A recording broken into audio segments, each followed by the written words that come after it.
et qui pleuraient de reconnaissance simplement parce qu'elles avaient un réfrigérateur et une cuisinière en état de marche. J'ai fait la connaissance de gens superficiels et hypocrites, mais aussi de personnes, des enseignants, des femmes de militaires et tant d'autres qui m'ont ébloui par la profondeur et la solidité de leur détermination. Et j'ai rencontré des enfants, de très nombreux enfants dans le monde entier, qui m'ont fait mourir de rire, m'ont empli d'espoir et ont réussi pour mon bonheur à oublier mon titre dès que nous avons commencé à retourner ensemble la terre d'un jardin. Depuis mes débuts réticents dans la vie publique, j'ai été considérée comme la femme la plus puissante du monde et dénigrée comme une femme noire en colère. J'ai eu envie de demander à mes détracteurs à quel élément de cette formule ils accordaient le plus de poids.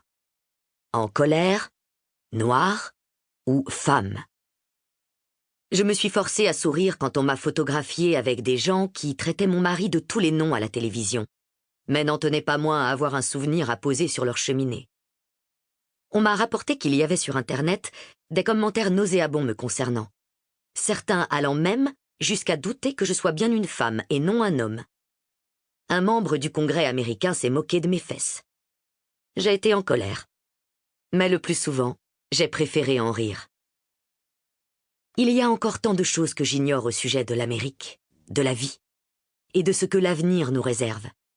Mais je sais qui je suis. Mon père, Fraser, m'a appris à travailler dur, à rire souvent et à tenir parole. Ma mère, Marianne, a pensé par moi-même et à faire entendre ma voix. Tous les deux ensemble, dans notre petit appartement du quartier du South Side de Chicago, ils m'ont aidé à saisir ce qui faisait la valeur de notre histoire, de mon histoire, et plus largement de l'histoire de notre pays. Même quand elle est loin d'être belle et parfaite. Même quand la réalité se rappelle à vous plus que vous ne l'auriez souhaité. Votre histoire vous appartient, et elle vous appartiendra toujours. À vous de vous en emparer. J'ai passé 8 ans à la Maison-Blanche, où il y a plus d'escaliers que je n'en saurais compter, sans parler des ascenseurs, du bowling et du fleuriste. J'ai dormi dans des draps italiens, pris des repas préparés par une équipe de chefs de renommée internationale et servis par des professionnels mieux formés que le personnel de n'importe quel restaurant ou hôtel 5 étoiles.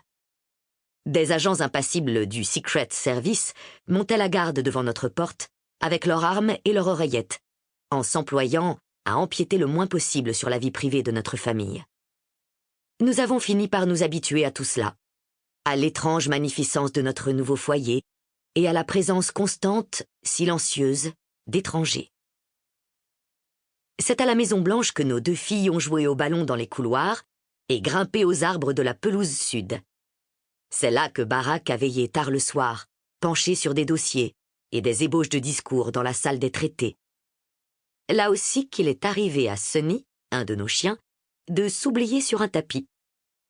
Du balcon Truman, je pouvais voir les touristes se prendre en photo avec leur perche à selfie et jeter un coup d'œil à travers la grille en fer forgé, cherchant à deviner ce qui se passait à l'intérieur.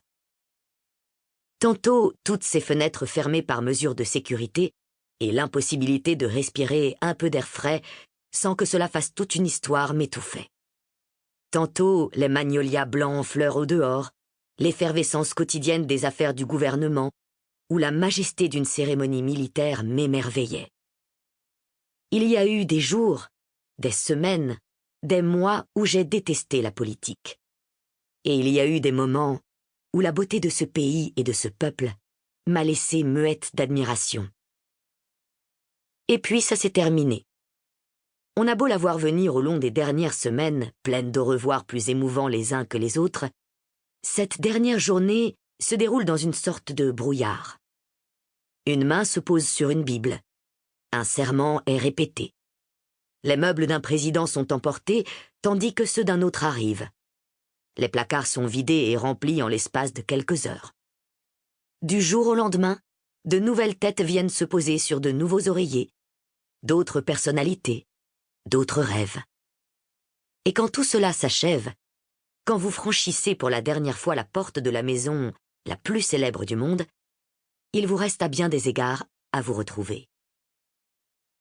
Permettez-moi de commencer. Pour continuer à écouter ce livre audio gratuitement, cliquez sur le lien dans la description et vous pourrez l'écouter en entier sans frais grâce à l'essai de 30 jours d'Audible.